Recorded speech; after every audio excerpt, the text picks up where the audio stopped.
Assalamualaikum warahmatullahi wabarakatuh. Semoga Allah senantiasa merahmati kita semua. Kali ini akan dibacakan artikel yang berjudul Nasihat Para Wali Allah, kumpulan beberapa wasiat dan nasihat yang dimuat di paraaulia.blogspot.com. Nabi Muhammad Sallallahu Alaihi Wasallam.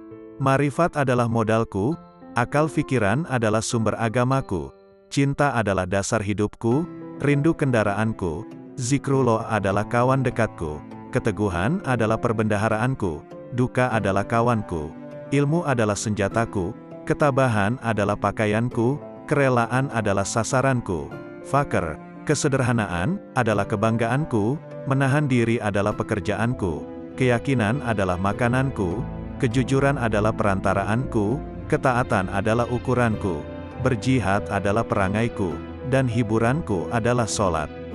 Janganlah engkau gantungkan hatimu kepada dunia karena sesungguhnya aku tidak menjadikan dunia ini untuk engkau.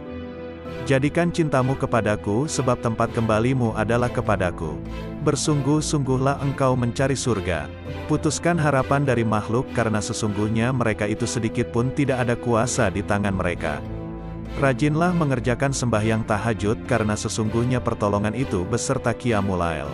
Nabi Muhammad Sallallahu Alaihi Wasallam bersabda, "Wahai Ali, apakah engkau menginginkan 600.000 kambing, 600.000 dinar atau 600.000 kalimat?"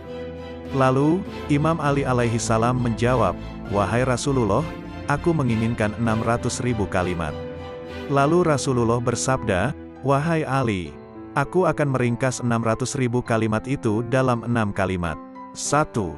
Jika engkau melihat manusia berlomba-lomba mengerjakan yang bukan kewajiban mereka, maka sibukkanlah dirimu dengan menyempurnakan kewajibanmu. 2. Jika engkau melihat manusia berlomba-lomba dalam urusan dunia, maka sibukkanlah dirimu dengan urusan akhirat. 3. Apabila manusia sibuk mengurusi aib, celah, orang lain, maka uruslah aibmu sendiri. 4. Jika manusia saling memperindah dunianya, maka hiasilah akhiratmu. 5. Dan jika engkau melihat manusia sibuk dengan memperbanyak amal, maka beramallah yang ikhlas. 6. Dan ketika engkau melihat manusia menjadikan makhluk sebagai perantaranya, maka jadikanlah Allah sebagai perantaramu. Sesungguhnya orang yang paling dibenci di hadapan Allah Ta'ala ialah orang yang ditinggalkan Allah Ta'ala bersendirian. Ia tersesat dari jalan yang benar dan bergerak tanpa petunjuk. Apabila ia dipanggil kepada perkebunan dunia ini, ia giat. Tetapi apabila ia dipanggil ke perkebunan akhirat, ia enggan serta bertangguh. Seakan-akan untuk apa yang ia giat adalah wajib baginya, sedangkan segala yang untuk itu, ia enggan tidak dituntut darinya.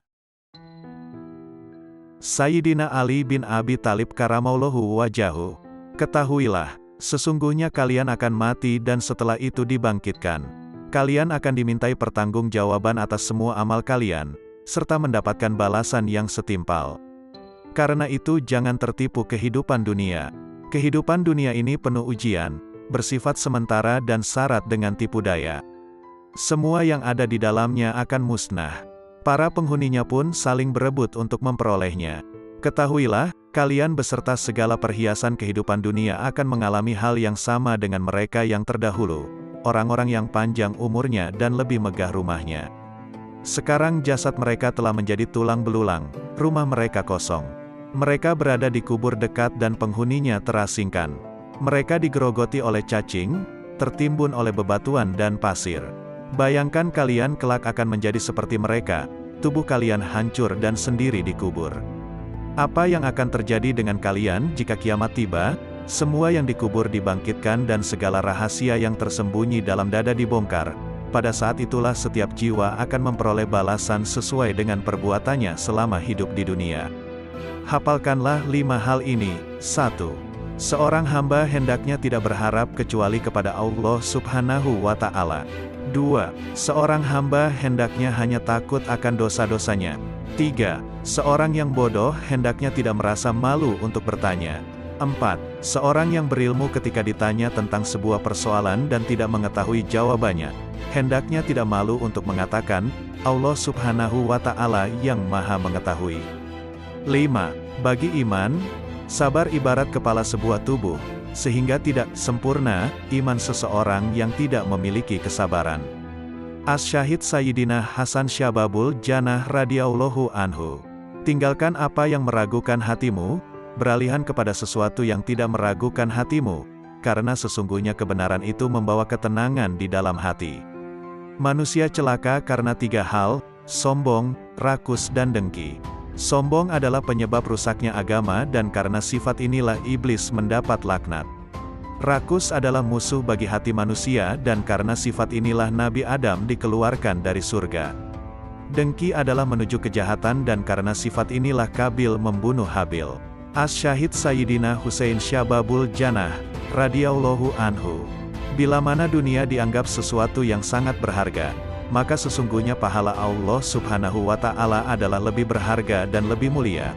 Bila mana tubuh ini dirawat hanya untuk menyambut kematian, maka terbunuhnya seseorang dengan pedang di jalan Allah Subhanahu wa Ta'ala lebih utama.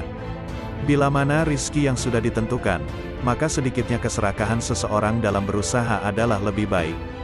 Bila mana harta benda dihimpun hanya untuk ditinggalkan, maka apa gunanya seorang pelit terhadap sesuatu yang pasti ia tinggalkan. Sabar adalah mahkota, kesetiaan adalah harga diri, memberi adalah kenikmatan, banyak bicara adalah membual, omong kosong, tergesa-gesa adalah kebodohan, kebodohan adalah aib, berlebih-lebihan, dalam berkata, adalah omong kosong, berteman dengan orang yang ahli berbuat hina adalah kejahatan dan berteman dengan ahli kefasikan adalah pusat prasangka buruk. Bila mana dirimu digigit oleh kekejaman massa, maka janganlah kamu mengadu kepada manusia. Dan janganlah kamu meminta selain kepada Allah Tuhan yang Maha Penolong, yang Maha Tahu dan yang Maha Benar. Karena seandainya kamu hidup dan kamu telah berkeliling dari belahan barat sampai ke belahan timur, maka tentu kamu tidak menemukan seorang pun yang mampu membuat orang lain bahagia atau sengsara. Syekh Al-Imam Ibrahim bin Adham, radhiyallahu anhu. 10 pesan Ibrahim bin Adham. 1. Kalian mengenal Allah tetapi kalian tidak menunaikan haknya. 2. Kalian mengaku mencintai Rasul-Nya, tetapi kalian meninggalkan sunnahnya. 3. Kalian membaca Al-Quran, tetapi kalian tidak mengamalkan isinya. 4. Kalian banyak diberi nikmat karunia, akan tetapi kalian tidak mensyukurinya.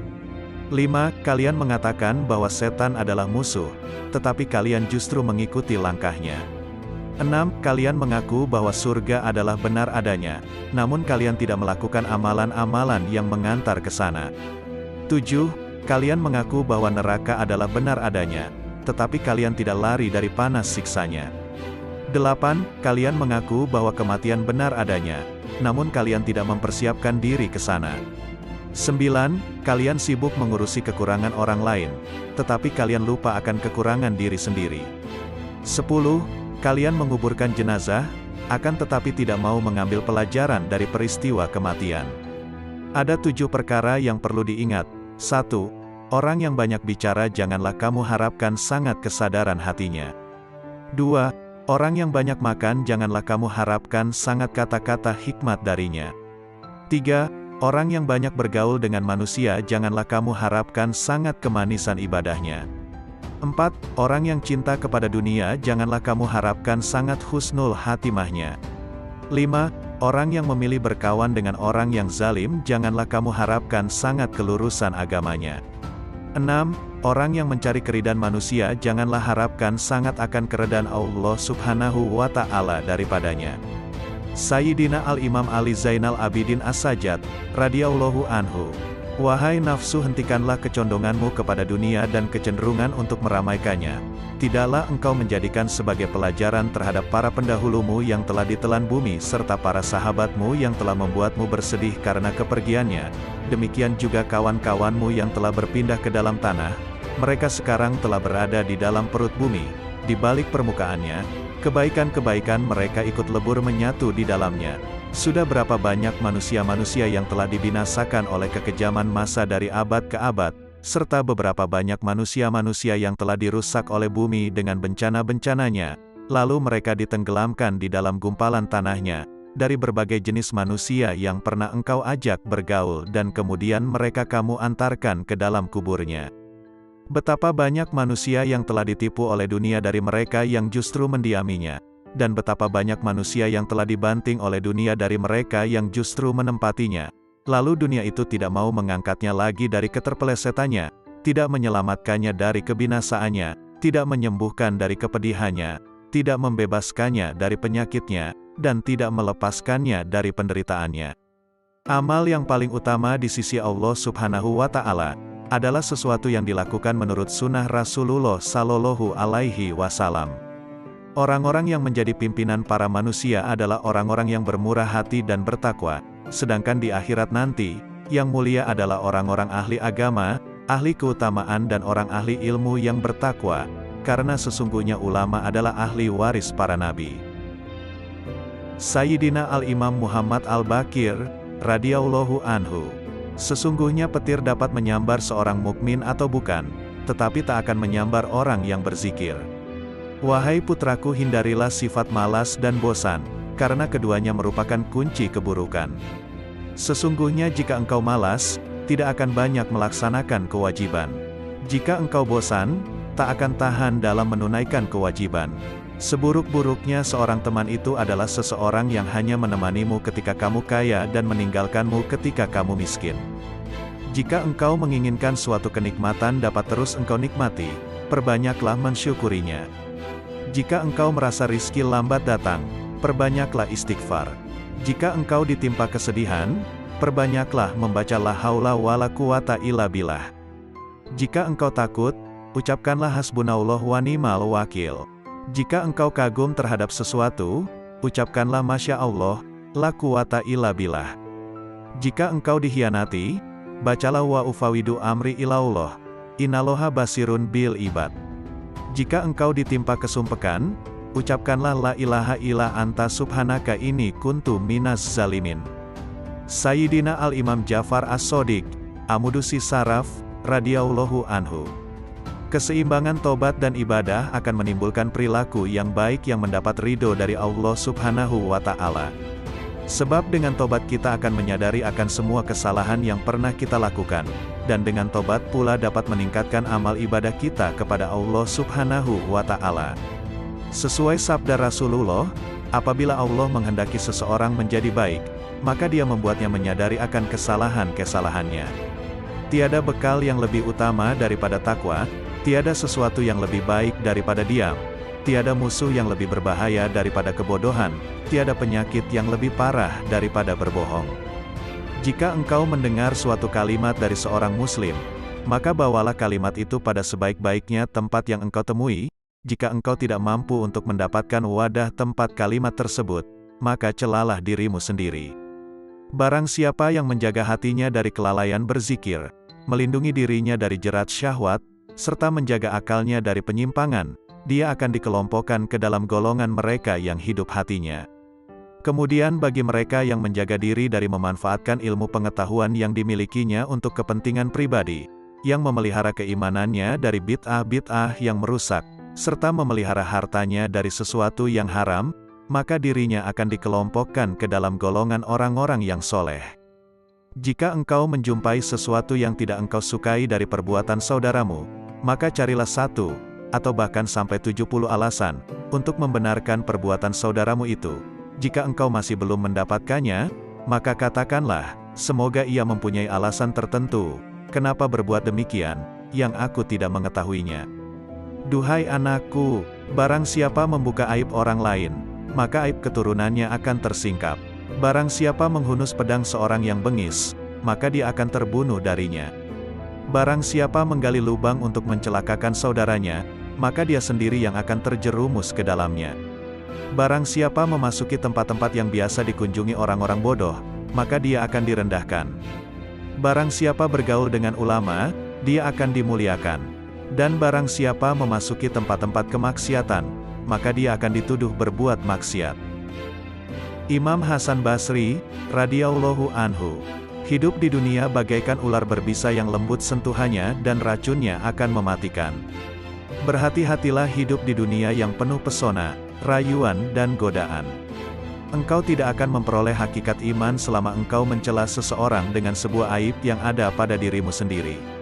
Perbaikilah aibmu, baru kemudian engkau perbaiki orang lain. Setiap kau perbaiki satu aibmu, maka akan tampak aib lain yang harus kau perbaiki. Akhirnya kau sibuk memperbaiki dirimu sendiri. Dan sesungguhnya hamba yang paling dicintai Allah Subhanahu wa Ta'ala adalah dia yang sibuk memperbaiki dirinya sendiri. Sepanjang sejarah kehidupan manusia, tidak ada hari seperti hari kiamat, hari di mana aib terbuka dan mata menangis. Orang zuhud itu mempunyai 3 syarat. 1. Sedikit sekali menggemari dunia, sederhana dalam menggunakan segala miliknya, menerima apa yang ada, juga tidak merisaukan segala sesuatu yang tidak ada, akan tetapi giat dalam bekerja, karena bekerja adalah mencari rizki, sedangkan mencari rizki, suatu kewajiban. 2. Pujian dan celaan adalah hal yang sama, tidak bergembira bila mendapat pujian, juga tidak bersedih jika mendapat celaan atau hinaan. 3. Mengutamakan ridho Allah Subhanahu wa Ta'ala daripada ridho manusia atau merasa tenteram jiwanya bersama Allah Subhanahu wa Ta'ala dan merasa bahagia sebab dapat mentaati semua tuntutannya. Imam Muhammad Asy-Syafi'i, radhiyallahu anhu, cintailah orang soleh, karena mereka memiliki kesolehannya. Cintailah Nabi Muhammad sallallahu alaihi wasallam, karena dia kekasih Allah Subhanahu wa Ta'ala. Dan cintailah Allah Subhanahu wa Ta'ala, karena dia kecintaan Nabi dan orang soleh. Dunia adalah tempat yang licin dan menggelincirkan, rumah yang hina, bangunan-bangunannya akan runtuh, penghuninya akan beralih ke kuburan, perpisahan dengannya adalah sesuatu keniscayaan, kekayaan di dunia sewaktu-waktu bisa berubah menjadi kemiskinan, bermegah-megahan adalah suatu kerugian, maka memohonlah perlindungan Allah Subhanahu wa Ta'ala. Terimalah dengan hati yang lapang segala karunia-Nya. Jangan terpesona dengan kehidupanmu di dunia sehingga meninggalkan kehidupan akhirat. Ketahuilah, sesungguhnya hidupmu di dunia akan sirna, dindingnya juga miring dan hancur. Maka perbanyaklah perbuatan baik dan janganlah terlalu banyak berangan-angan. Menganggap benar dengan hanya satu pandangan merupakan suatu bentuk ketertipuan. Berpegangan dengan suatu pendapat itu lebih selamat daripada berkelebihan dan penyesalan. Melihat dan berpikir, keduanya akan menyingkap keteguhan hati dan kecerdasan. Bermusyawarah dengan orang bijak merupakan bentuk kemantapan jiwa dan kekuatan mata hati. Ketahuilah bahwa orang yang jujur kepada Allah Subhanahu wa Ta'ala, ia akan selamat. Barang siapa yang bersemangat dengan agamanya, ia pun akan selamat dari kerusakan, dan barang siapa yang berlaku zuhud dengan urusan dunianya, niscaya kelak pahala Allah Subhanahu wa Ta'ala akan nampak indah di matanya. Tujuan dari ilmu adalah mengamalkannya, maka ilmu yang hakiki adalah yang terefleksikan dalam kehidupannya, bukannya yang bertengger di kepala. Jika engkau melihat seseorang berjalan di atas air dan bisa terbang di udara, maka janganlah kehebatan itu menjadikan kalian lengah dan terheran-heran kepadanya sampai kamu mengetahui secara persis atas apa yang dikerjakannya itu berlandaskan pada Al-Quran dan As-Sunnah. Jika rasa ujub menghinggapi aktivitasmu, maka lihatlah keridhaan siapa yang kau harapkan, pahala mana yang kau suka, sanksi mana yang kau benci. Maka jika engkau memikirkan satu di antara kedua hal ini, niscaya akan hadir di depan matamu apa yang sudah kamu lakukan. Bid'ah itu terbagi menjadi 2 macam, segala sesuatu yang baru dan tidak sejalan dengan Al-Quran, Sunnah, Atsar, Ijma itu merupakan bid'ah dalalah, bid'ah yang sesat. Sementara jika sesuatu yang baru itu tidak berseberangan dengan Al-Quran, hadis, atsar dan ijma maka sesuatu yang baru itu disebut bid'ah hasanah, bid'ah yang baik. Barang siapa yang dipancing untuk marah, namun ia tidak marah, maka dia tak ubahnya keledai, dan barang siapa yang diminta keridoannya namun tidak ridho, maka dia adalah syaitan. Tawadu adalah perkara yang sangat diidam-idamkan. Orang yang paling tinggi kedudukannya adalah mereka yang tidak melihat kedudukannya sendiri. Akan tetapi tawadu di hadapan orang yang tidak bisa menghargai orang lain merupakan bentuk kezaliman terhadap diri sendiri. Dasar ilmu adalah kemantapan dan buahnya adalah keselamatan. Dasar wara, menjaga diri dari sesuatu yang meragukan, adalah qanaah, menerima karunia Allah Subhanahu wa Ta'ala dengan dada yang lapang, dan buahnya adalah ketenangan batin. Dasar kesabaran adalah keteguhan hati dan buahnya adalah kemenangan. Dasar suatu aktivitas adalah taufik, pertolongan Allah Subhanahu wa Ta'ala, dan buahnya adalah kesuksesan. Dasar tujuan akhir dari segala perkara adalah sidik, benar. Di antara orang yang tidak mempunyai harga diri adalah mereka yang dengan mudahnya memberitahukan usianya kepada orang lain. Karena kalau usianya lebih muda, tentu mereka akan menganggapnya rendah, dan jika usianya lebih tua, tentu mereka akan beranggapan bahwa ia sudah pikun. Siapa yang merasa bahwa dalam dirinya terkumpul dua cinta, cinta dunia dan cinta kepada penciptanya, maka ia telah berdusta. Jika kalian melihat kitab yang di dalamnya ada catatan tambahan dan perbaikan, maka lihatlah kebenaran yang ada di dalamnya. Terimalah dariku 3 hal. 1. Jangan berbicara panjang lebar tentang sesuatu yang tidak baik perihal sahabat Rasulullah Shallallahu Alaihi Wasallam, karena kelak Rasulullah Shallallahu Alaihi Wasallam nantinya yang akan menjadi seterumu. 2. Janganlah kamu sibukkan dirimu dengan ilmu kalam. Sesungguhnya aku telah melakukan kajian dengan ahli ilmu kalam dan mereka telah melakukan taktil, meniadakan sifat Allah Subhanahu wa Ta'ala. 3. Dan janganlah menyibukkan dirimu dalam nujum, ramalan dengan bintang. Sayyidina Al-Imam Qutbil Rabbani Syekh Abdul Qadir Al-Jailani, radhiyallahu anhu. Hai orang-orang yang lalai, secara terang-terangan engkau menentang Allah Subhanahu wa Ta'ala yang maha benar dengan bermaksiat kepadanya tetapi merasa aman dari siksanya. Ketahuilah tak lama lagi rasa aman itu akan berubah menjadi ketakutan, masa luangmu menjadi kesempitan, kesehatanmu menjadi sakit, kemuliaanmu menjadi kehinaan, kedudukanmu menjadi rendah, kekayaanmu menjadi kemiskinan. Ketahuilah, rasa aman dari siksa Allah Subhanahu wa Ta'ala Azza wa Jalla yang akan kau peroleh di hari kiamat sesuai dengan rasa takutmu kepadanya di dunia ini. Sebaliknya, ketakutanmu di hari kiamat sesuai rasa amanmu dari siksa Allah di dunia. Sayangnya, engkau tenggelam di dunia dan terperosok ke lembah kelalaian, sehingga cara hidupmu seperti hewan. Yang kalian ketahui hanya makan, minum, menikah dan tidur. Keadaan kalian ini tampak nyata bagi orang-orang yang berhati suci. Rasa rakus terhadap dunia, keinginan untuk mencari dan menumpuk-numpuk harta telah memalingkan kalian dari jalan Allah dan pintunya. Hai yang ternoda karena ketamakannya, andai kata kau bersama penghuni bumi bersatu untuk mendatangkan sesuatu yang bukan bagianmu, maka kalian semua tidak akan mampu mendatangkannya. Oleh karena itu tinggalkanlah rasa tamak untuk mencari sesuatu, rezeki, yang telah ditetapkan untukmu, maupun yang tidak ditetapkan untukmu. Apakah pantas bagi seorang yang berakal untuk menghabiskan waktunya memikirkan sesuatu yang telah selesai pembagiannya? Tabir penutup kalbumu tak akan tersibak selama engkau belum lepas dari alam ciptaan, tidak berpaling darinya dalam keadaan hidup selama hawa nafsumu belum pupus, selama engkau melepaskan diri dari kemaujudan dunia dan akhirat, selama jiwamu belum bersatu dengan kehendak Allah Subhanahu wa Ta'ala dan cahayanya. Jika jiwamu bersatu dengan kehendak Allah Subhanahu wa Ta'ala dan mencapai kedekatan dengannya lewat pertolongannya, makna hakiki bersatu dengan Allah Subhanahu wa Ta'ala ialah berlepas diri dari makhluk dan kedirian, serta sesuai dengan kehendaknya tanpa gerakmu, yang ada hanya kehendaknya. Inilah keadaan fana dirimu, dan dalam keadaan itulah engkau bersatu dengannya, bukan bersatu dengan ciptaannya. Sesuai firman Allah Subhanahu wa Ta'ala, tak ada sesuatu pun yang serupa dengannya, dan dialah yang maha mendengar dan maha melihat. Anakku, pertama-tama nasihatilah dirimu, kemudian nasihatilah orang lain. Perhatikanlah dirimu, jangan mengurusi orang lain. Jangan mengurusi orang lain selama dalam dirimu masih ada sesuatu yang harus diperbaiki. Sungguh celaka, engkau mengetahui cara menyelamatkan orang lain. Engkau buta, bagaimana dapat menuntun orang lain? Hanya yang memiliki penglihatan tajamlah yang mampu menuntun umat manusia. Hanya orang yang mengenal Allah Subhanahu wa Ta'ala lah yang dapat mengembalikan manusia ke jalannya.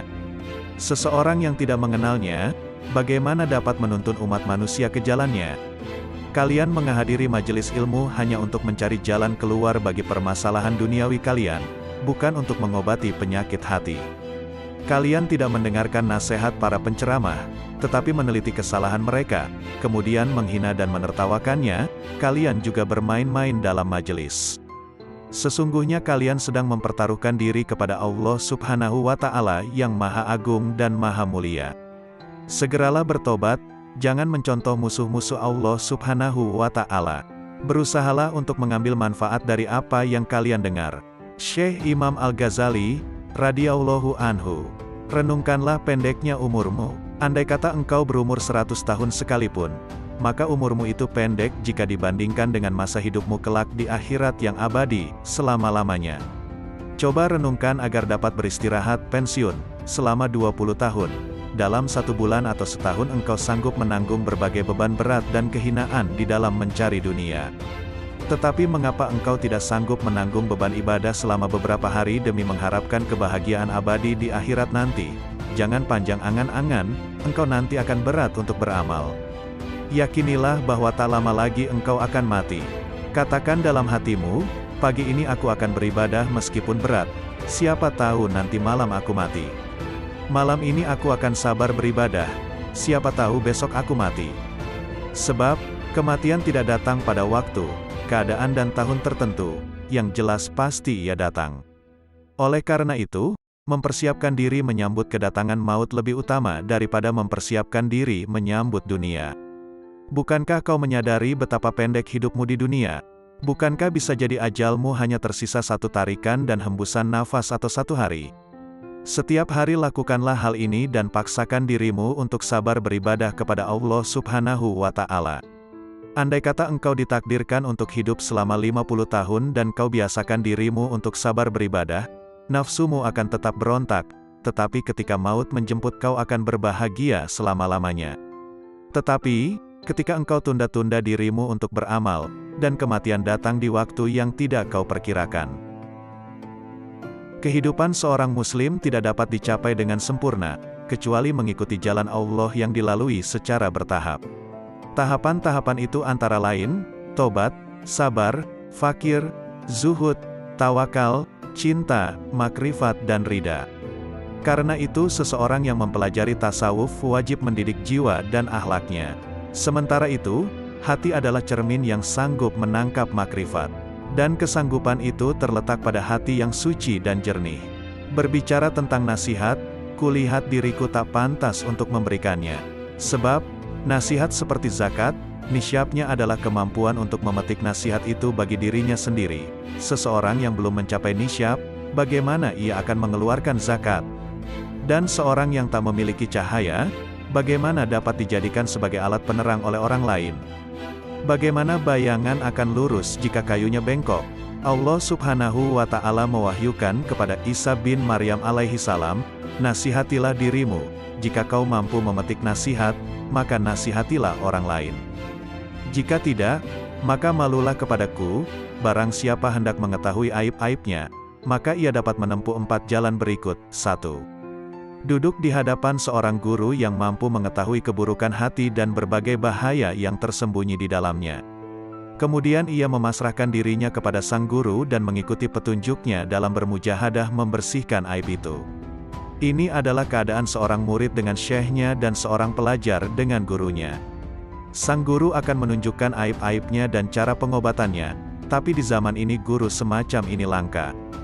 2. Mencari seorang teman yang jujur, memiliki basiroh, mata hati yang tajam, dan berpegangan pada agama. Ia kemudian menjadikan temannya itu sebagai pengawas yang mengamati keadaan, perbuatan, serta semua aib batin dan zohirnya, sehingga ia dapat memperingatkannya. Demikian inilah yang dahulu dilakukan oleh orang-orang cerdik, orang-orang terkemuka dan para pemimpin agama. 3. Berusaha mengetahui aib dari ucapan musuh-musuhnya. Sebab pandangan yang penuh kebencian akan berusaha menyingkapkan keburukan seseorang. Bisa jadi manfaat yang diperoleh seseorang dari musuh yang sangat membencinya dan suka mencari-cari kesalahannya adalah lebih banyak dari teman yang suka bermanis muka, memuji dan menyembunyikan aib-aibnya. Namun, Sudah menjadi watak manusia untuk mendustakan ucapan musuh-musuhnya dan menganggapnya sebagai ungkapan kedengkian. Tetapi, orang yang memiliki mata hati jernih mampu memetik pelajaran dari berbagai keburukan dirinya yang disebutkan oleh musuhnya. 4. Bergaul dengan masyarakat. Setiap kali melihat perilaku tercela seseorang, maka ia segera menuduh dirinya sendiri juga memiliki sifat tercela itu. Kemudian ia tuntut dirinya untuk segera meninggalkannya. Sebab, seorang mukmin adalah cermin bagi mukmin lainnya. Ketika melihat aib orang lain ia akan melihat aib-aibnya sendiri. Sangat jauh jika bermaksud memaknai sehat atau kenyang tanpa mengalami sendiri rasa sehat atau kenyang. Mengalami mabuk lebih jelas daripada hanya mendengar tentang arti mabuk, meskipun yang mengalaminya mungkin belum pernah mendengar teori mabuk. Maka mengetahui arti dan syarat-syarat zuhud tidak sama dengan bersifat zuhud. Kehidupan seorang muslim tidak dapat dicapai dengan sempurna, kecuali mengikuti jalan Allah Subhanahu wa Ta'ala yang dilalui secara bertahap. Tahapan-tahapan itu antara lain, tobat, sabar, fakir, zuhud, tawakal, cinta, makrifat dan ridha. Karena itu seseorang yang mempelajari tasawuf wajib mendidik jiwa dan akhlaknya. Sementara itu, hati adalah cermin yang sanggup menangkap makrifat. Dan kesanggupan itu terletak pada hati yang suci dan jernih. Sayyidina Al-Imam Syekh Abu Hasan Ali Asy-Syadzili, radhiyallahu anhu. Jika kasyaf bertentangan dengan Al-Quran dan Sunnah, tinggalkanlah kasyaf dan berpeganglah pada Al-Quran dan Sunnah. Katakan pada dirimu sesungguhnya Allah Subhanahu wa Ta'ala menjamin keselamatan saya dalam kitabnya dan sunnah Rasulnya dari kesalahan, bukan dari kasyaf, ilham, maupun musyahadah sebelum mencari kebenarannya dalam Al-Quran dan Sunnah terlebih dahulu. Jika engkau menginginkan bagian dari anugerah para wali, berpalinglah dari manusia kecuali dia menunjukkanmu kepada Allah Subhanahu wa Ta'ala dengan cara yang benar dan tidak bertentangan dengan Al-Quran dan Sunnah. Manakala zikir terasa berat di lisanmu, sementara pintu kontemplasi tertutup, ketahuilah bahwa hal itu semata-mata karena dosa-dosamu atau kemunafikan dalam hatimu. Tak ada jalan bagimu, kecuali bertaubat, memperbaiki diri, hanya menggantungkan diri kepada Allah Subhanahu wa Ta'ala dan ikhlas beragama. Ketuklah pintu zikir dengan hasrat dan sikap sangat membutuhkan kepada Allah Subhanahu wa Ta'ala melalui kontemplasi, menjauhkan diri segala hal selain Allah Subhanahu wa Ta'ala. Lakukanlah dengan menjaga rahasia batin, agar jauh dari bisikan nafsu dalam seluruh nafas dan jiwa, sehingga kalian memiliki kekayaan rohani. Tuntaskan lisanmu dengan berzikir, hatimu untuk tafakur dan tubuhmu untuk menuruti perintahnya. Dengan demikian, kalian bisa tergolong orang-orang soleh. Sayyidina Al-Imam Muhammad Maula Ad-Dawilai radhiyallahu anhu. Sesungguhnya aku tidak takut miskin, sebab yakin bahwa karunia Allah lebih dekat dari yang di tanganku. Sesungguhnya aku tidak membenci kematian, sebab yang membenci kematian berarti membenci bertemu dengan Allah Subhanahu wa Ta'ala. Aku tidak pernah membenci tamu, meskipun tidak memiliki sesuatu yang dapat aku hidangkan.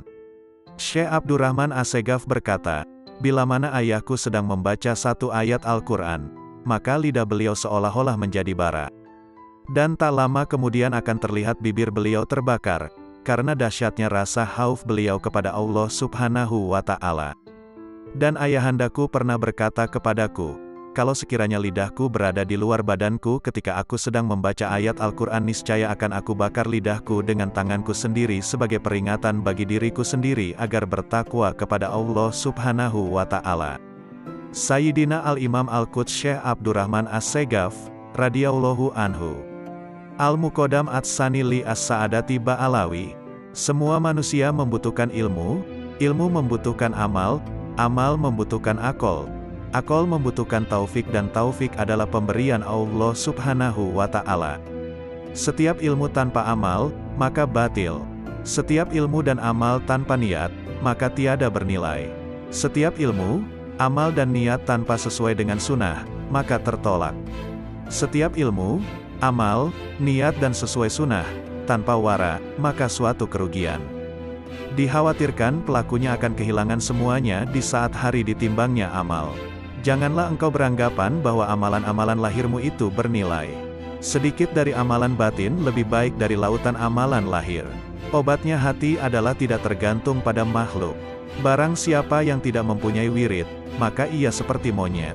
Barang siapa yang tidak menelaah dan mempelajari kitab Ihya, maka ia tidak punya rasa malu. Al-Imam Muhyin Nufus Al-Habib Abdullah Al-Aidrus Akhbar, radhiyallahu anhu. Di antara waktu yang bernilai tinggi, merupakan pembuka pembendaharaan ilahi, di antara zuhur dan asyar, maghrib dan isya dan tengah malam terakhir sampai ba'da subuh. Sumber segala kebaikan dan pangkal segala kedudukan dan keberkahan akan dicapai melalui ingat mati, kubur dan bangkai. Keridhaan Allah subhanahu wa ta'ala dan Rasul-Nya terletak pada mutalaah, mempelajari dan memperdalam Al-Quran dan hadis serta kitab-kitab agama Islam. Meninggalkan dan menjauhi ghibah adalah raja atas dirinya. Menjauhi naimah, mengadu domba, adalah ratu dirinya, baik sangka kepada orang lain adalah wilayah dirinya, duduk bercampur dalam majelis zikir adalah keterbukaan hatinya. Peraslah jasadmu dengan mujahadah, memerangi hawa nafsu dunia, sehingga keluar minyak kemurnian. Barang siapa yang menginginkan keridhaan Allah, hendaklah mendekatkan diri kepada Allah subhanahu wa ta'ala, karena keajaiban dan kelembutan Allah terdapat pada akhir malam. Jangan kau abaikan sedekah pada setiap hari sekalipun sekecil atom. Perbanyaklah baca Al-Quran setiap siang dan malam hari. Ciri-ciri orang yang bahagia adalah mendapatkan taufik dalam hidupnya, banyak ilmu dan amal serta baik perangai maupun tingkah lakunya. Orang yang berakal adalah yang diam, tidak bicara sembarangan.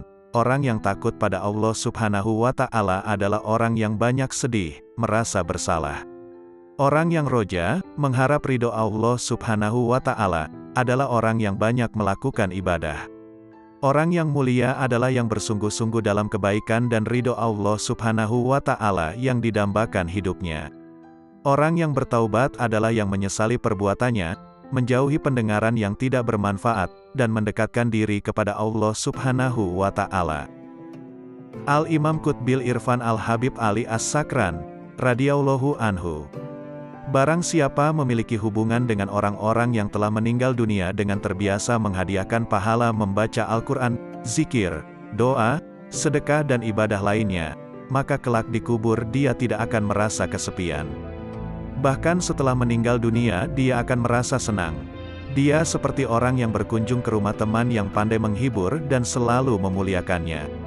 Saudaraku, jangan tinggalkan satupun sunnah dan adab yang terdapat dalam syariat, tanpa uzur, alasan yang benar.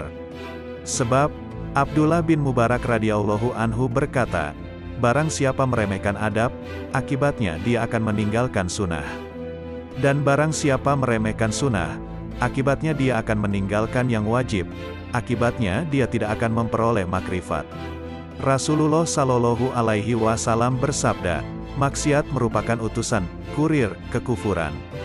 Memandang remeh hal-hal yang makruh akan mendorong seseorang untuk berbuat yang haram dan meremehkan yang haram akan mendorong seseorang untuk kufur.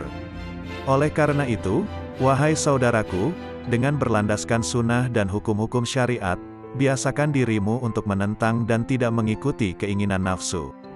Curahkanlah semua tenagamu untuk berjuang mendapatkan keridhaan Allah subhanahu wa ta'ala dan kesuksesan di hari esok. Al-Imam Qutbil Anfas Al-Habib Umar Al-Ettas, radhiyallahu anhu. Sumber-sumber ilmu tidak akan berkurang sedikit pun dari generasi terkemudian, akan tetapi pada umumnya mereka datang dengan membawa wadah yang bocor, sehingga tidak memperoleh ilmu kecuali sedikit. Sebagian orang yang datang dengan membawa bejana yang dapat mencukupi dalam waktu sebulan, ada juga yang mencukupinya hanya 8 hari, ada juga yang hanya mencukupinya sehari, tetapi ada juga yang dapat mencukupinya sepanjang hidupnya. Dulu di antara manusia ada yang datang membawa pelita lengkap dengan minyak dengan koreknya, yakni dengan persiapan yang lengkap, sehingga gurunya dapat menyalakan. Tetapi kini banyak di antara mereka yang datang kepada gurunya, tetapi mereka tidak membawa apapun yang gurunya dapat menyalakan. Hendaknya orang-orang yang menghendaki keselamatan akhirat meninggalkan tidurnya, demi untuk mendapatkan siraman rahmat di malam hari. Hendaknya kalian senantiasa menghadirkan hati kalian kepada Allah subhanahu wa ta'ala dan hendaknya kalian bertawakal kepadanya sepenuh hati, sebab Allah subhanahu wa ta'ala mengetahui dimanapun kalian berada. Alangkah entengnya musibah dalam agama menurut kalian, padahal kalian tidak pernah menyatakan belasungkawa andai kata aku terlambat sholat berjamaah. Bila waktu sholat telah tiba, tinggalkanlah semua kegiatanmu, sebab Allah Subhanahu wa Ta'ala lebih pantas diperhatikan daripada yang lain. Janganlah terlalu peduli dengan dunia dan penghuninya, dan janganlah merasa iri pula dengan pakaian atau makanan yang dimiliki oleh penghuninya. Yang dikatakan orang baik adalah seorang yang telah melewati pintu surga sampai masuk ke dalamnya. Perbanyaklah membaca istighfar dan alhamdulillah sebanyak mungkin setelah membaca maulud. Perbanyaklah baca istighfar dan solawat, karena keduanya adalah sebaik-baik zikir yang dapat menolong kesulitan di masa kini.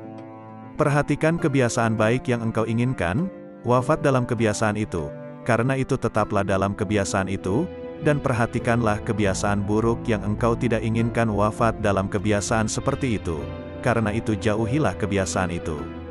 Tentang sabda Rasulullah Shallallahu Alaihi Wasallam, seseorang ada kalanya beramal kebajikan-kebajikan sampai antara ia dengan surga hanya tinggal sejengkal, tetapi dalam ketentuan ilahi, ia ditetapkan sebagai penghuni neraka, sehingga ia melakukan perbuatan-perbuatan amal penghuni neraka, sampai ia masuk neraka. Seseorang ada kalanya beramal kejahatan-kejahatan sampai antara ia dengan neraka hanya tinggal sejengkal, tetapi dalam ketetapan ilahi, ia ditetapkan sebagai calon penghuni surga, maka ia beramal penghuni surga, sampai ia masuk surga. Pendapat Habib Umar Al-Atta tentang sabda Nabi Shallallahu Alaihi Wasallam di atas. Seseorang yang selalu mengerjakan amalan ahli surga, kebanyakannya akan masuk ke dalam surga, sebab perbuatan lahiriah adalah lambang perbuatan batiniah. Jika ia masuk ke dalam neraka, maka hal itu jarang sekali. Hal itu seperti orang yang jatuh dari tempat yang tidak terlalu tinggi, tentunya orang itu tidak akan berbahaya. Demikian pula seorang yang melakukan amal-amal ahli neraka, kebanyakannya ia akan masuk ke dalam neraka, tetapi jika ia masuk ke dalam surga, maka hal itu jarang sekali terjadi. Hal itu seperti orang yang jatuh dari puncak gunung, kebanyakan akan wafat. Al-Imam Qutbil Irsyad wal Bilad Al-Habib Abdullah Al-Haddad, radhiyallahu anhu. Sesungguhnya aku tidak ingin bercakap-cakap dengan masyarakat, aku juga tidak menyukai pembicaraan mereka, dan tidak peduli kepada siapapun dari mereka. Sudah menjadi tabiat dan watakku bahwa aku tidak menyukai kemegahan dan kemasyhuran. Aku lebih suka berkelana di gurun Sahara. Itulah keinginanku, itulah yang kudambakan. Namun, aku menahan diri tidak melaksanakan keinginanku agar masyarakat dapat mengambil manfaat dariku. Ketahuilah, amal yang bernilai tinggi adalah amal yang dianggap kecil dan dipandang remeh oleh nafsu. Adapun amal yang dipandang mulia dan bernilai oleh nafsu, pahalanya dapat sirna, baik karena pelakunya, amalnya itu sendiri ataupun karena orang lain yang berada sekitarnya. Di zaman ini kita harus berhati-hati, sebab zaman ini adalah zaman syubhat. Para ulama menyatakan, tidak sepatutnya seorang yang berilmu bingung membedakan yang baik dan buruk. Sebab, kebaikan dan keburukan adalah dua hal yang sangat jelas. Setiap orang dapat membedakannya. Seorang berilmu ketika harus memilih satu di antara dua kebaikan atau dua keburukan, maka dia akan memilih kebaikan yang terbaik dan meninggalkan keburukan yang terburuk. Ikut langkah-langkah ulama salaf, ulama terdahulu, akan membuahkan kebaikan yang amat besar, walaupun si pengikut bukan tergolong ahli batin. Tetapi jika ia serasikan langkahnya dengan ulama salaf, maka ia akan mendapatkan seperti apa yang didapat oleh mereka para salaf solihin. Jika satu zaman itu rusak, maka wajiblah bagi mereka yang hidup di zaman itu, untuk mengikuti jejak langkah ulama salaf solihin. Jika tidak mampu menyamakan diri dengan mereka dalam setiap langkah, paling tidak hampir menyamai mereka, sebab setiap orang dalam kehidupan itu harus memiliki panutan, imam. Sedang orang yang tidak memiliki panutan, imam, maka panutannya adalah setan. Seorang murid, pencari jalan menuju Allah, tidak boleh menyakiti hati gurunya karena belajar dan ilmunya tidak akan diberi berkah. Ada kalanya seseorang murid, pencari jalan menuju Allah, diuji dengan kemiskinan, kepapaan dan kesempitan dalam kehidupan. Maka hendaknya ia bersyukur kepada Allah Subhanahu wa Ta'ala, disebabkan dengan hal tersebut di atas dan harus beranggapan berprasangka bahwa takdir kehendak Allah menjadikan Anda miskin, papa dan susah serta sempit sebagai sebesar-besarnya kenikmatan karena dunia adalah musuh Allah. Anda harus bersyukur, maka Allah akan mengangkat derajatnya sama dengan para nabinya, para auliyanya dan hamba-hamba yang soleh. Ketahuilah bahwa rizki itu telah ditentukan dan telah dibagikan oleh Allah Subhanahu wa Ta'ala. Di antara hamba-hambanya ada yang diluaskan rezekinya dan dilapangkan kehidupannya, dan dikurangkan rizkinya menurut kebijaksanaannya. Bersifatlah qanaah, cukup, atas apa yang ditentukan Allah bagimu.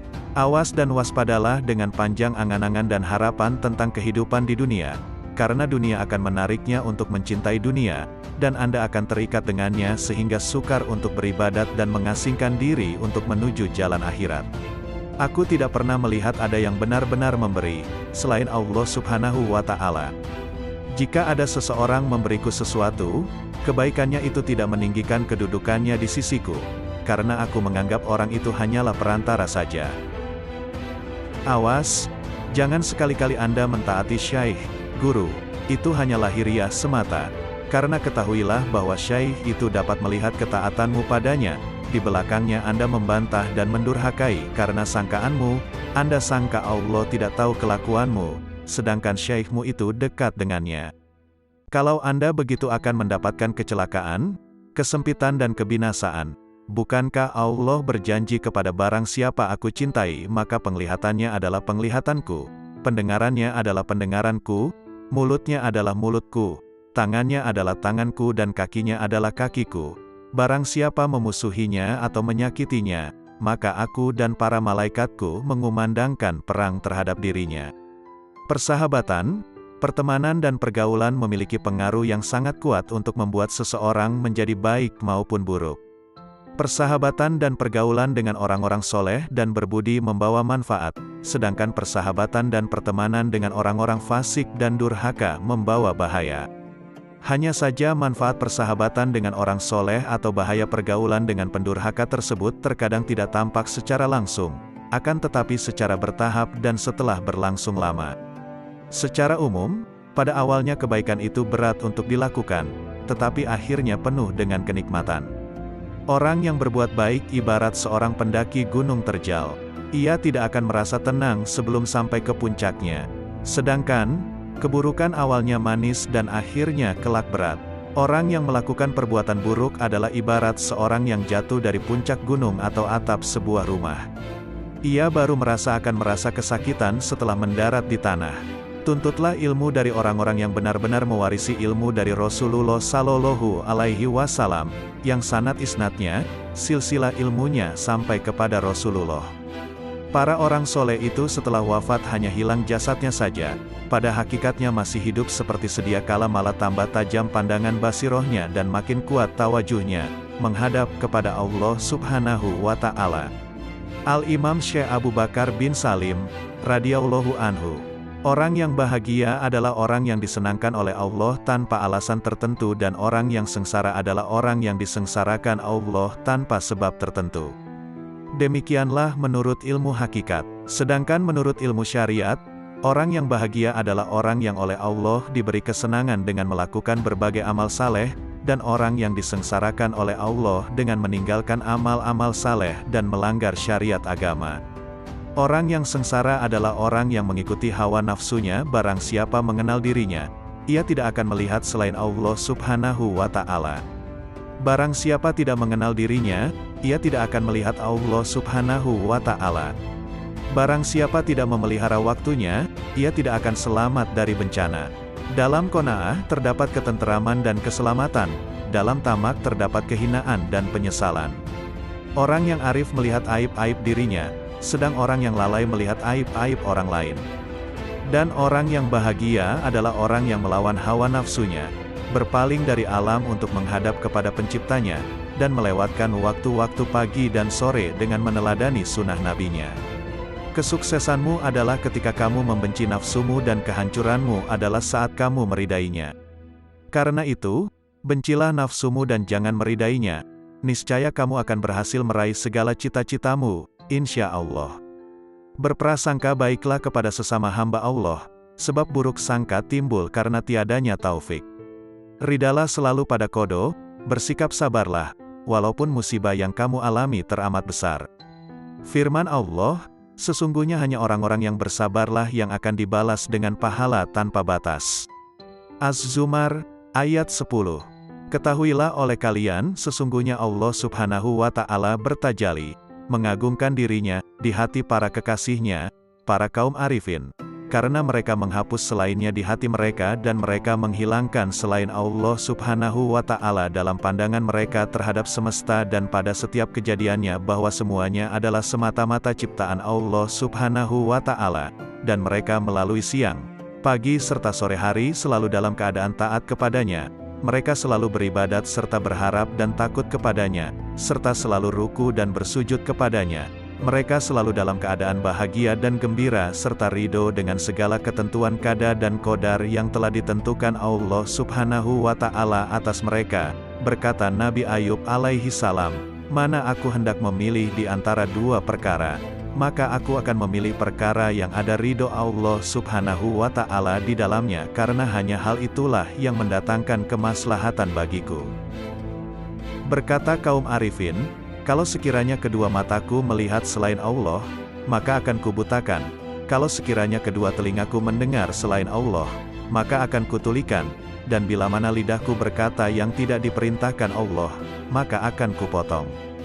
Sedikit amal dari hati menyamai amal seluruh manusia dan jin. Sesungguhnya bala yang menimpamu pada saat lupamu, bila engkau menyadarinya adalah merupakan jalanmu untuk kembali mengenal Allah Subhanahu wa Ta'ala dan kembali mendekatkan dirimu kepadanya pada saat engkau meminta bala tersebut dihilangkannya, dan bala sesungguhnya adalah bila mana engkau melupakan Allah Subhanahu wa Ta'ala dan engkau lupa bahwa dirimu selalu fakir kepadanya.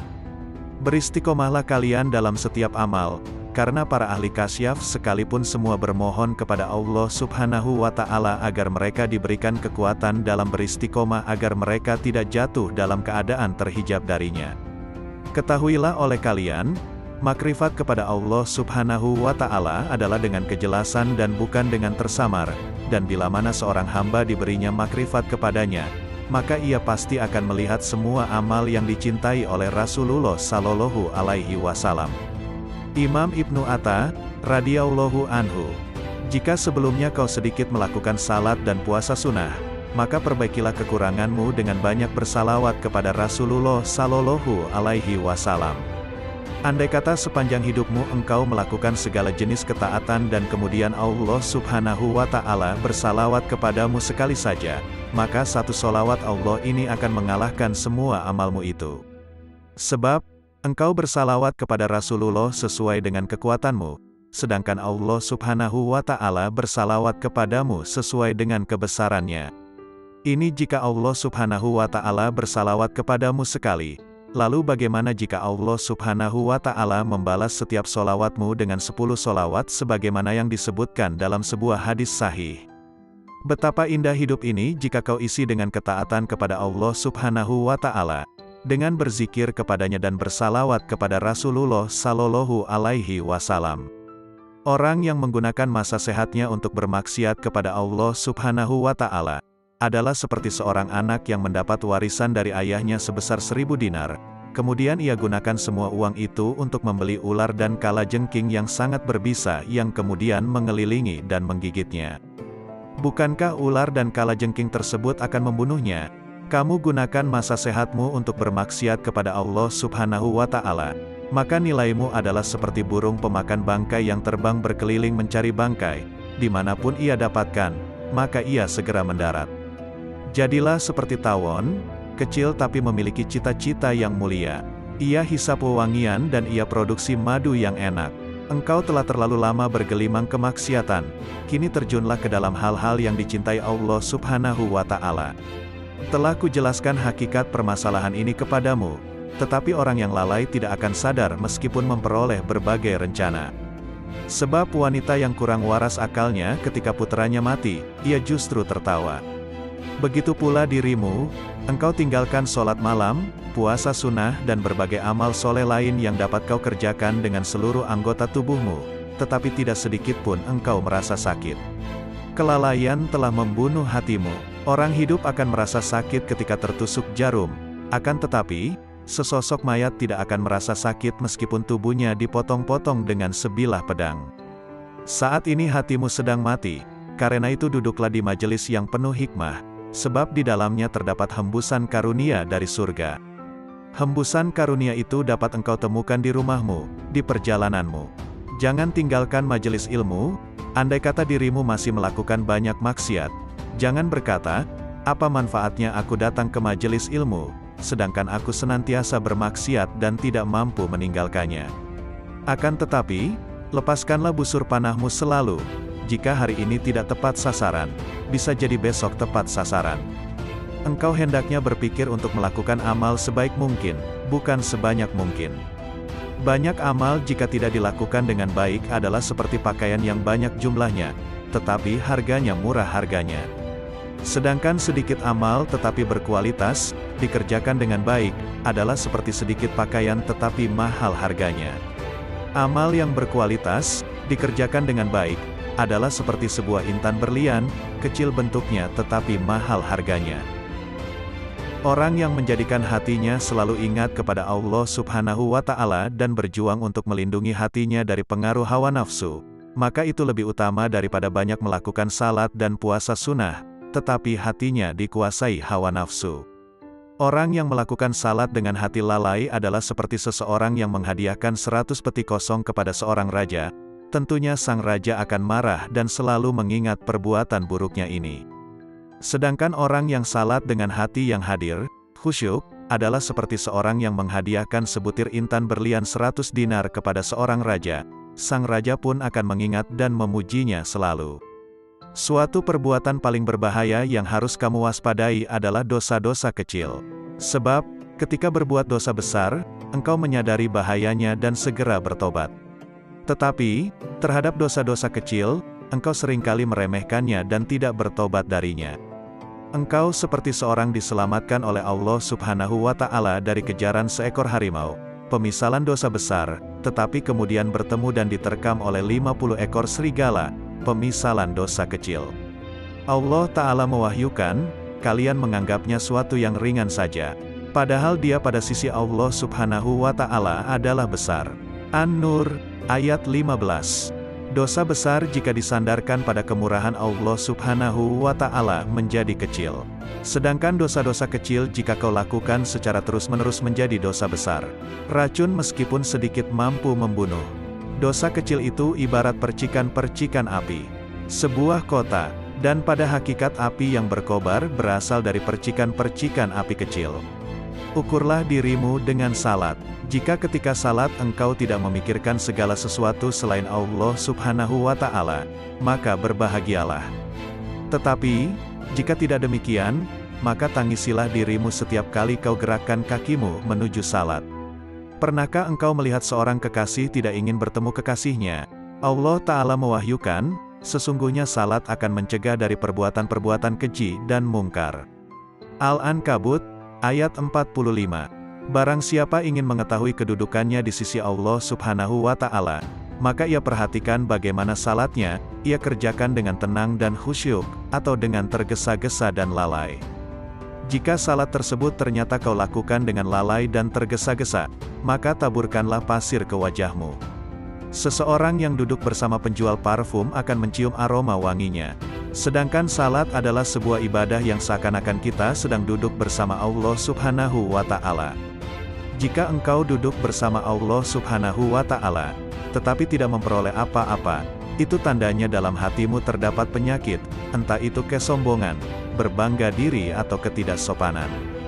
Allah Subhanahu wa Ta'ala mewahyukan, aku akan memalingkan orang-orang yang menyombongkan dirinya di muka bumi tanpa alasan yang benar dari tanda-tanda kekuasaanku.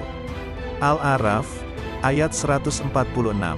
Selepas salat ia tidak pantas bergegas, tergesa-gesa untuk meninggalkan tempat salatnya. Akan tetapi, hendaknya dia berzikir kepada Allah Subhanahu wa Ta'ala dan beristighfar memohon ampun kepadanya atas segala kekurangan yang ia lakukan di dalam salatnya. Berapa banyak salat yang tidak layak untuk diterima Allah Subhanahu wa Ta'ala, tetapi setelah engkau beristighfar memohon ampun kepadanya atas salat tersebut, Allah Subhanahu wa Ta'ala kemudian menerimanya. Dahulu Rasulullah Shallallahu Alaihi Wasallam selepas salat beristighfar sebanyak 3 kali. Sesungguhnya orang yang bermaksiat kepada Allah Subhanahu wa Ta'ala adalah dia yang tidak mengenal siksanya, dan orang yang tidak taat kepadanya adalah dia yang tidak mengetahui pahala yang Allah sediakan. Andai kata mereka melihat siksa neraka, tentu mereka tidak akan lalai. Dan andai kata mereka melihat berbagai kenikmatan yang disediakan Allah Subhanahu wa Ta'ala bagi penghuni surga, tentu sekejap pun mereka tidak akan meninggalkan ibadah. Jika engkau berteman dengan para pecinta, menyeretmu untuk mencintai dunia. Jika engkau berteman dengan para pecinta akhirat, maka mereka akan membawamu untuk mencintai Allah Subhanahu wa Ta'ala. Jika kau ingin bermaksiat kepada Allah Subhanahu wa Ta'ala, maka lakukanlah di tempat di mana Dia tidak melihatmu dan dengan kekuatan yang tidak berasal darinya, dan kedua hal ini mustahil dapat kamu lakukan, sebab semua yang kau gunakan untuk bermaksiat adalah nikmat-Nya. Kau gunakan nikmat yang Ia anugerahkan untuk bermaksiat kepadanya. Bahkan kau sangat ahli bermaksiat dalam berbagai bidang. Terkadang engkau menggunjing, terkadang mengadu domba dan terkadang memandang yang haram. Ibadah yang kau bangun selama 70 tahun, kau robohkan dalam sekejap. Hai penghancur ketaatan, Allah Subhanahu wa Ta'ala menjadikanmu miskin adalah agar kau berdoa, dan memohon kepadanya. Hai orang yang menenggelamkan nafsunya dalam berbagai keinginan jahat dan maksiat, andai saja kau beri nafsumu hal-hal yang mubah, tidak berdosa dan tidak berpahala. Mengapa engkau tidak mencintai Dia yang ketika kau berbuat buruk kepadanya, justru memberimu berbagai nikmat dan bermurah kepadamu? Jika ingin membersihkan air, maka akan kau singkirkan segala hal yang dapat mengotorinya. Anggota tubuhmu ini seperti selokan-selokan yang bermuara ke hati. Karena itu jangan kau alirkan kotoran ke dalam hatimu, seperti pergunjingan, pengadu dombaan, ucapan yang buruk, pandangan yang haram dan lain sebagainya. Hati akan bercahaya dengan memakan makanan halal, berzikir, membaca Al-Quran dan menjaga mata dari pandangan yang tidak mendatangkan pahala, pandangan yang kurang disukai agama dan pandangan yang haram. Jangan biarkan matamu memandang sesuatu, kecuali jika pandangan itu menambah ilmu dan hikmahmu. Al-Imam Qutbil Mu'ti Al-Habib Ali bin Muhammad Al-Habsyi, radhiyallahu anhu. Camkanlah, jangan sampai kalian tidak mempelajari ilmu bahasa, nahwu dan shorof. Karena ilmu bahasa merupakan dasar dan perantara kalian untuk memahami semua ilmu. Wahai saudaraku, berprasangka baiklah kepada Allah Subhanahu wa Ta'ala, wujudkanlah kebenaran janjinya. Cukuplah bagi kita firman Allah Subhanahu wa Ta'ala, seperti disabdakan Rasulullah Shallallahu Alaihi Wasallam, aku bersama prasangka hambaku terhadapku, maka berprasangkalah kepadaku sesukamu. Jika seorang hamba memedulikan penyakit hati seperti penyakit badan, niscaya mereka akan mendapatkan tabib di hadapan mereka. Tetapi, sedikit sekali yang membahas masalah ini, karena mereka telah dikuasai nafsu dan akal. Jika tak ada ketamakan, dan tak ada satu makhluk pun keluar dari lingkaran jejak Nabi Shallallahu Alaihi Wasallam, tidak akan ada manusia mengejar dunia yang fana ini atau berpaling dari kebahagiaan akhirat yang kekal. Tak ada derajat yang lebih tinggi daripada prasangka baik, karena di dalam prasangka baik, terdapat keselamatan dan keberuntungan. Di dalam keluasan rahmat Allah Subhanahu wa Ta'ala, sirnalah amalmu seperti amal setiap makhluk. Di dalam rahasia Allah Subhanahu wa Ta'ala, yang dititipkan pada makhluknya, terdapat sesuatu yang mengharuskan untuk berkeyakinan bahwa semua makhluk adalah aulia. Keteguhan yang sempurna berbeda-beda. Keteguhan dalam perkataan berbeda dengan keteguhan dalam perbuatan.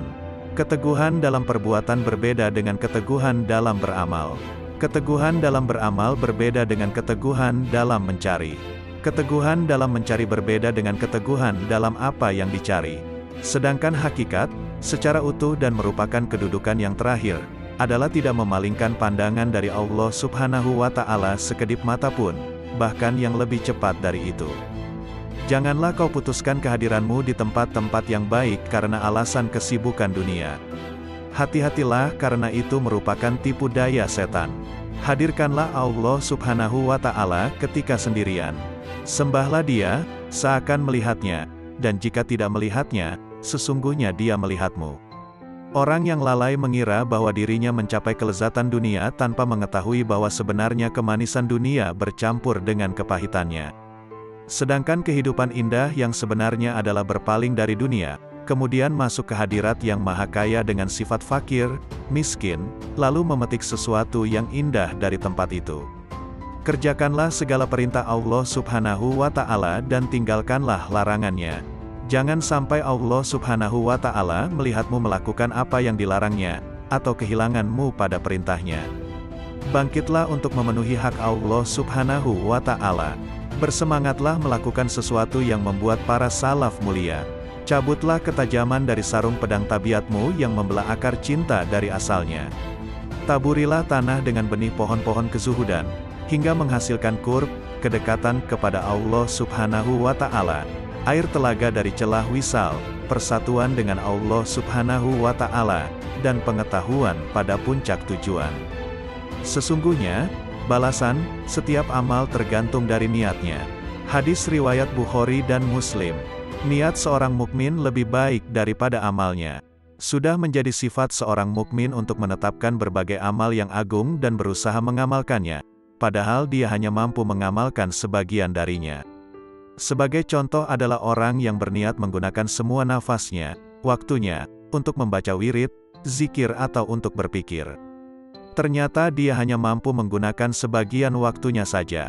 Apa yang telah dia kerjakan itu baik, tapi niatnya tersebut lebih baik dari amal yang telah dia kerjakan. Syekh Salman Al-Farisi, radhiyallahu anhu. 3 kelompok manusia yang membuatku heran hingga tertawa. 1. Orang yang senantiasa mengangan-angankan dunia, padahal kematian selalu mengejarnya. 2. Orang yang lalai, padahal semua perbuatannya tidak akan dilalaikan, akan dibalas. 3. Orang yang tertawa, padahal dia tidak tahu, Allah Subhanahu wa Ta'ala yang maha memelihara alam semesta, murka atau ridha kepadanya. Hati dan jasad adalah seperti seorang tunanetra, orang buta, dan seorang lumpuh memasuki sebuah kebun. Si lumpuh berkata kepada sang tunanetra, "Aku bisa melihat buah-buahan yang ada di kebun ini tetapi tidak dapat memetiknya, karena aku lumpuh. Kau tidak dapat melihatnya, tetapi kau tidak lumpuh, gendonglah aku." Sang tunanetra menggendong si lumpuh, dan memetik buah-buahan tersebut, kemudian mereka memakannya. Ruh dan jasad bekerja sama untuk berbuat maksiat kepada Allah Subhanahu wa Ta'ala, maka keduanya layak mendapat siksa. Syekh Harits Al-Muhasibi, radhiyallahu anhu. Saudaraku, kuperingatkan kau agar tidak sombong. Ingatlah bahwa Allah Subhanahu wa Ta'ala senantiasa mengawasimu. Oleh karena itu jangan sekali-kali menghina seseorang atau menolak kebenaran yang disampaikan kepadamu. Allah Subhanahu wa Ta'ala murka kepada seseorang yang bersikap demikian dan ia akan merendahkan mereka yang menyombongkan diri. Bagaimana kau dapat menghina seorang muslim, padahal kau tidak pernah tahu bagaimana akhir usiamu dan usianya kelak? Di samping itu kau juga tidak mengetahui, kelak engkau akan masuk mana, surga atau neraka. Jika mau bersikap jujur, maka yang paling pantas untuk kau hina adalah dirimu sendiri. Sudahkah kau teliti keburukan-keburukan dirimu dan kekotoran jiwamu yang tidak diketahui orang lain, sehingga kau sucikan hati orang lain dan kau cela dirimu sendiri? Sesungguhnya kau dilarang untuk memuliakan dan menyucikan dirimu sendiri. Perbuatan ini haram bagimu. Jika kau lakukan, kelak di hari kiamat kau akan berada di bawah telapak kaki orang-orang yang kau hina di dunia. Renungkanlah ini dan memohonlah kepada Allah Subhanahu wa Ta'ala untuk menolongmu menghapuskan kesombongan dari hatimu. Semoga Allah Subhanahu wa Ta'ala melindungi kita semua dari sifat sombong ini. Al-Imam Al-Qut Al-Habib Abdullah bin Muhsin Al-Ettas, radhiyallahu anhu. Keramat Empang Bogor. Berziarahlah kamu kepada orang-orang soleh, karena orang-orang soleh adalah obat hati. Sebaik-baiknya teman adalah Al-Quran, dan seburuk-buruknya teman adalah syaitan.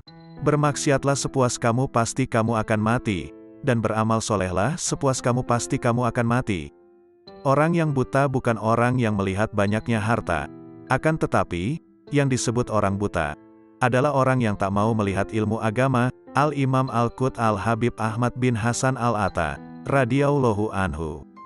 Insya Allah ucapanku yang kau tulis dan kumpulkan akan memberikan manfaat yang besar. Dan usahamu ini lebih bermanfaat dan langgeng daripada mencatat karomah-karomah yang terjadi. Karomah yang berlangsung pada saat itu saja dan akan dilupakan dengan berjalannya waktu. Namun manfaat ucapanku ini insya Allah Ta'ala akan abadi. Orang yang menghargai ucapanku belum datang, mereka adalah orang-orang masa depan. Sesungguhnya terlalu memfasih-fasihkan bacaan adalah bid'ah. Andai kata salaf membaca Al-Quran seperti mereka yang suka memfasih-fasihkan bacaannya, tentu mereka tidak dapat menghatamkan Al-Quran dalam semalam. Imam Ghazali juga pernah berkata bahwa hudur dan khusyuk dalam membaca Al-Quran tidak mungkin dapat dirasakan oleh orang yang membaca Al-Quran dengan terlalu memfasihkan huruf dan memberi tekanan berlebihan pada tashdid-tashdidnya. Andai kata kalian curahkan seluruh konsentrasi kalian untuk merenungkan makna rahmat, pujian, rububiyah, kekuasaan Allah Subhanahu wa Ta'ala, Al-Malik, penghambaan, permohonan hidayah, Shirotol Mustaqim yang ada dalam Fatihah, maka itu lebih baik. Jika kau membaca ayat sajadah dan pada saat itu kau berada di tempat yang tidak layak untuk sujud, maka bayangkanlah seakan-akan dirimu berada di tempat yang mulia, seperti Masjidil Haram atau masjid-masjid lainnya. Setelah itu sujudlah dengan hatimu. Syekh Abdul Qadir Al-Jailani dalam bukunya yang berjudul Al-Gunyah mengatakan, jika aku berdiri mengerjakan sholat, maka bayangkanlah seakan-akan kau sedang menghadap Ka'bah dan saksikanlah Ka'bah itu dengan hatimu. Niscaya kau akan meningkat ke makom yang lain. Kerjakanlah salat karena Allah Subhanahu wa Ta'ala memerintahkannya. Jadikanlah makna segala sesuatu sebagai tujuanmu. Jangan jadikan cara pengucapan huruf, makraj, dan sejenisnya sebagai pusat perhatianmu dalam salat. Tapi amati dan renungkan, tadabur, makna ayat yang kau baca. Apa yang menghalangimu untuk merenungkan makna basmalah, arti rahmat ayat pertama dan makna syukur? Renungkan dengan pemberi nikmat dan pemelihara alam, makna rahmat di ayat ketiga, makna raja dan penguasa, makna ibadah, pertolongan, hidayah, Shirotol Mustaqim dan orang-orang yang berjalan di atasnya, yaitu orang-orang yang diberi nikmat oleh Allah Subhanahu wa Ta'ala. Renungkan tentang orang-orang yang berpaling, yakni orang-orang yang dimurkai Allah Subhanahu wa Ta'ala. Manusia mempunyai dua sayap yang dapat ia gunakan untuk terbang ke tempat yang mulia, yaitu niat dan himah, semangat dan tekad. Sedangkan penghuni zaman ini berpijak pada salah satu di antara keduanya. Ada yang memiliki niat, tapi tidak memiliki himah. Ada yang himahnya besar tapi belum memiliki niat. Jika seseorang mempunyai niat, kemudian memperoleh himah, maka Allah Subhanahu wa Ta'ala akan memperhatikannya dan akan menyampaikannya pada tujuan. Niat itu sebelum himah dan himah sebelum amal. Setiap zaman ada 124.000 wali dan setiap wali mewarisi hal dari Nabi Sallallahu Alaihi Wasallam. Di antara mereka ada yang tahu dirinya wali, tapi ada juga yang tidak tahu. Imam Junaid berkata, barang siapa membuka bagi dirinya satu pintu niat baik, maka Allah Subhanahu wa Ta'ala membukakan baginya 70 pintu taufik. Dan barang siapa membukakan untuk dirinya satu pintu niat buruk, maka Allah Subhanahu wa Ta'ala membukakan untuknya 70 pintu hislan, dorongan untuk bermaksiat. Jika kau membaca sesuatu dan tidak dapat memahaminya, atau hatimu tidak hadir sewaktu membacanya, maka ulangi lagi di waktu yang lain. Sebab setiap waktu memiliki rahasia yang berbeda. Hati manusia seperti Baitul Ma'mur. Setiap hari ada 70.000 malaikat yang tawaf mengelilinginya hingga hari kiamat. Dalam 24 jam hati 70.000 bisikan dan setiap bisikan dipegang oleh seorang malaikat. Setiap orang memiliki 360 urat. Ada urat yang akan mendorongnya untuk berbuat kebaikan, dan ada yang menggerakkannya untuk berbuat kejahatan. Jika melihat orang soleh, urat-urat kebaikan akan menggerakkannya untuk berbuat baik. Jika melihat orang durhaka, maka urat-urat keburukannya akan menggerakkannya untuk berbuat jahat. Ilmu yang bermanfaat adalah yang tidak akan meninggalkanmu di dunia maupun di akhirat. Ilmu adalah alat, meskipun ilmu itu baik, tapi hanyalah alat, bukan tujuan. Ilmu digunakan hanya untuk mencapai tujuan. Ilmu harus diiringi adab, akhlak dan niat-niat soleh. Ilmu demikian inilah yang dapat mengantarkan seseorang kepada makom-makom yang tinggi. Jika dalam hatimu terlintas bisikan buruk atau ajakan untuk bermaksiat, angkatlah kepalamu ke langit lalu ucapkan, Allah, dengan satu nafas. Perbuatan ini akan membakar dan menghapus dengan seketika bisikan-bisikan buruk dalam hati. Hikmah dari menengadahkan kepala ke langit adalah karena setan tidak dapat mendatangi manusia dari atas kepalanya. Allah berfirman, kemudian iblis akan mendatangi mereka dari muka dan belakang mereka, dari kanan dan kiri mereka. Al-A'raf ayat 17. Setiap kebajikan terasa berat bagi nafas. Tapi jika dipaksakan, ia akan terbiasa dan dapat mengerjakannya dengan mudah. Sebagian orang jika melihat nafasnya benci pada perbuatan baik, ia mengikuti nafasnya dan cenderung kepadanya. Ia selalu berbuat demikian, hingga tidak mampu lagi berbuat baik. Akhirnya, hatinya menjadi keras. Sebenarnya jika hati mau menghadap Allah Subhanahu wa Ta'ala, Allah Subhanahu wa Ta'ala akan menghadap kepadanya.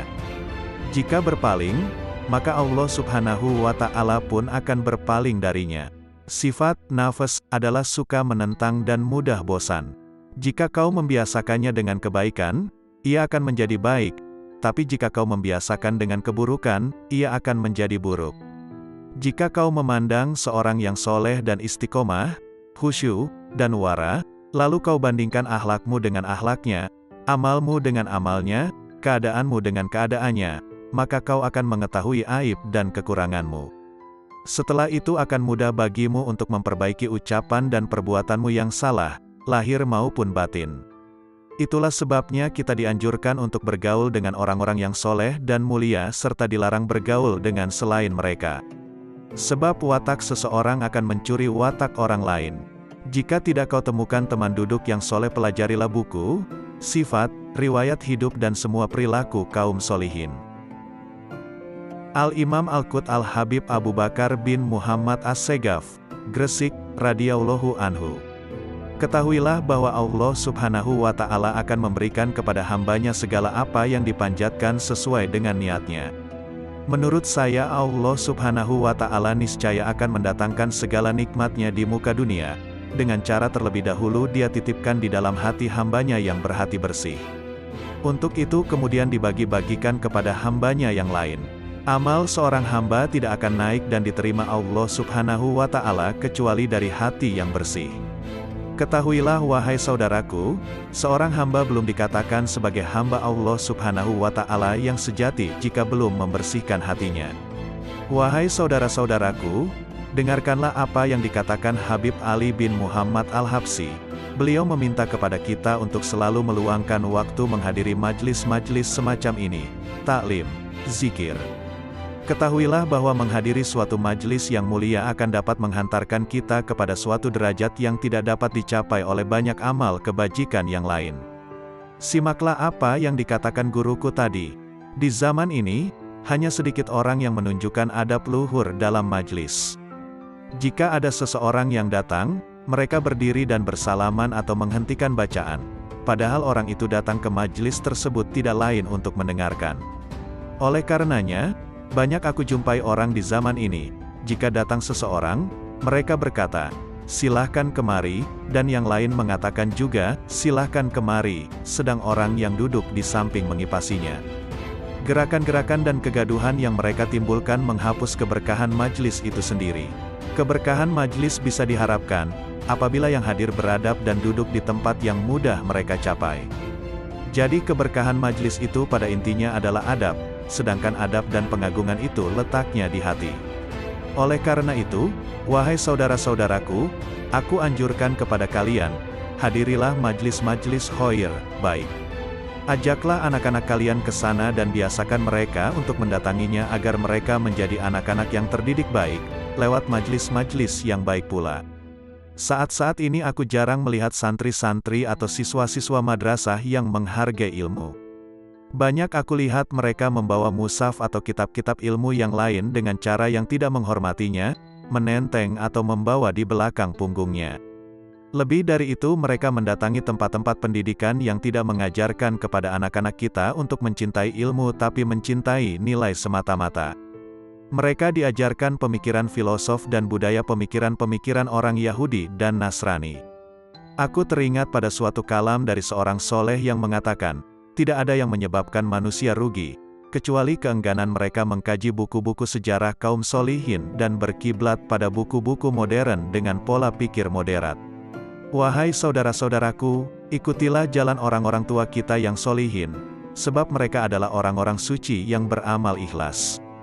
Ketahuilah salaf kita tidak menyukai ilmu kecuali yang dapat membuahkan amal soleh. Al-Habib Umar bin Hafiz, radhiyallahu anhu, barang siapa menjadikan kematiannya sebagai pertemuan dengan sang kekasih, Allah, maka kematian adalah hari raya baginya. Barang siapa percaya pada risalah, terutusnya Rasulullah, maka ia akan mengabdi padanya. Dan barang siapa percaya pada risalah, maka ia akan menanggung, sabar, karenanya. Dan barang siapa yang membenarkan risalah, maka ia akan mengorbankan jiwa dan hartanya untuknya. Kedekatan seseorang dengan para nabi di hari kiamat menurut kadar perhatiannya terhadap dakwah ini. Manusia di setiap waktu senantiasa terdiri dari dua golongan, golongan yang di wajahnya terdapat tanda-tanda dari bekas sujud dan golongan yang di wajahnya terdapat tanda-tanda dari bekas keingkaran.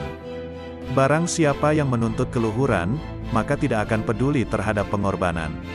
Sesungguhnya di dalam sujud terdapat hakikat yang apabila cahayanya turun pada hati seorang hamba, maka hati tersebut akan sujud selama-lamanya dan tidak akan mengangkat dari sujudnya. Banyak bergurau dan bercanda merupakan pertanda sepinya hati dari mengagungkan Allah Subhanahu wa Ta'ala, dan tanda dari lemahnya iman. Hakikat tauhid adalah membaca Al-Quran dengan merenungi artinya dan bangun malam. Salah satu sari penyebab turunnya bencana dan musibah adalah sedikitnya orang yang menangis di tengah malam. Tanpa menahan hawa nafsu maka manusia tidak akan sampai pada Tuhannya sama sekali dan kedekatan manusia terhadap Allah menurut kadar pembersihan jiwanya. Barang siapa yang mempunyai samudra ilmu kemudian kejatuhan setetes hawa nafsu, maka hawa nafsu itu akan merusak samudra tersebut. Keluarkanlah rasa takut pada makhluk dari hatimu, maka engkau akan tenang dengan rasa takut pada Halik, Pencipta, dan keluarkanlah berharap pada makhluk dari hatimu, maka engkau akan merasakan kenikmatan dengan berharap pada Sang Halik. Al-Habib Hasan bin Ja'far As-Segaf, radhiyallahu anhu. Nabi bersabda, siapa yang kau cintai? Seseorang akan bersama yang dicintainya. Jika engkau mencintai orang-orang soleh, maka kau akan bersama Nabi Muhammad sallallahu alaihi wasallam. Jika engkau mencintai majelis-majelis ilmu, kau akan dikumpulkan bersama Nabi Muhammad sallallahu alaihi wasallam dan orang-orang soleh. Nabi sallallahu alaihi wasallam bersabda, duduknya kamu di majelisnya orang alim, tidak memegang pena, pulpen dan tidak menulis satu huruf pun, maka lebih baik kamu daripada kamu memerdekakan 1000 orang budak, dan melihatnya kamu ke wajah orang alim, maka lebih baik kamu daripada kamu menyedekahkan 1000 kuda di jalan Allah Subhanahu wa Ta'ala, dan mencium tangannya orang alim, maka lebih baik kamu daripada kamu beribadah 1000 tahun.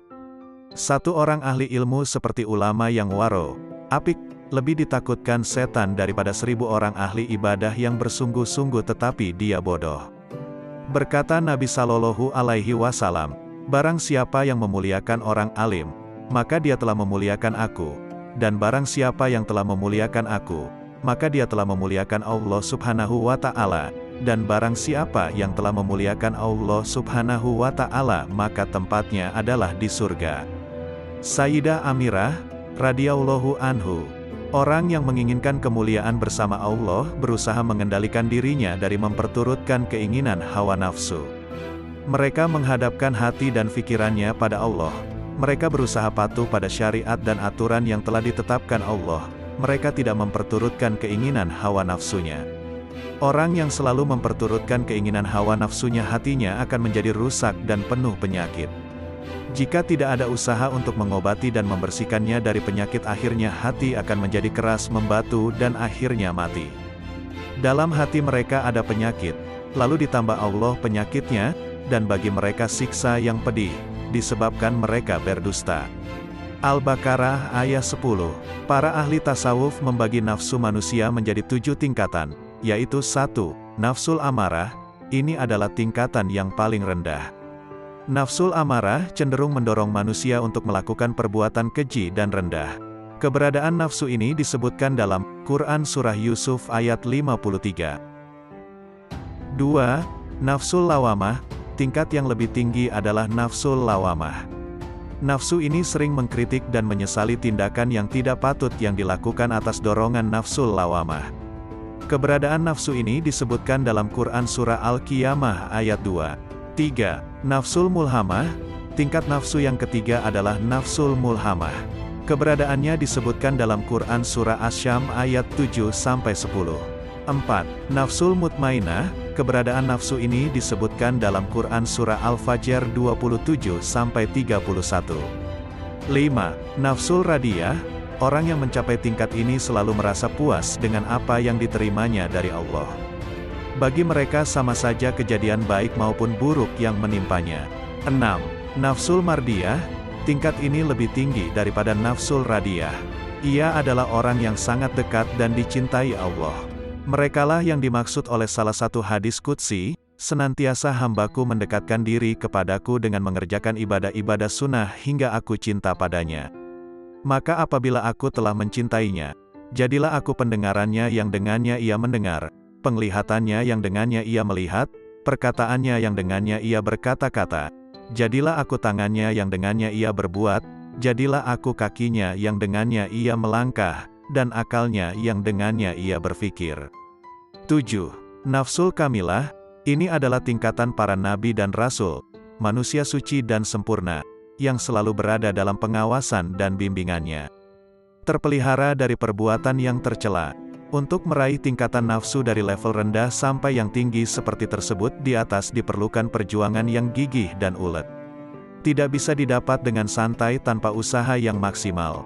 Untuk naik dari satu tingkat ke tingkat yang lebih tinggi dibutuhkan waktu yang cukup lama sampai bertahun-tahun. Jika suatu wilayah sudah tidak ada lagi cahaya Allah atau hukum syaranya sudah dilecehkan, manusia sudah tidak lagi menyembah Allah, Tuhannya adalah uang, jabatan, dan hawa nafsu, maka efeknya adalah pembersihan total sama dengan disucikannya kembali dengan teguran bencana sebagai pemusnahan berhala-berhala. Maka dari itu umur keberlangsungan dunia itu tergantung bagaimana manusia-manusianya mengakui dengan perbuatan hati bahwa tiada Tuhan selain Allah, yang maha berkuasa dalam memberi maslahat dan menarik mudarat. Jadilah sebenar-benar hamba Allah yang tiada pernah mengangankan ataupun mencita-citakan selainnya. Ridolah dengan pengaturan-pengaturannya baik pada dirimu maupun orang lain dan setujuilah kadar-kadarnya, karena tugas kita hanyalah menurutinya di segala kondisi. Dan yakinlah bahwa pengaturannya adalah sebaik-baik pengaturan yang pandai dan cermat untuk kita, karena kita belum tentu bisa mengatur kebaikan untuk diri sendiri. Yakin dan percayalah kau akan mendapatkan yang lebih baik di akhirat kelak yang telah Allah sediakan untuk hamba-hambanya yang menurutinya.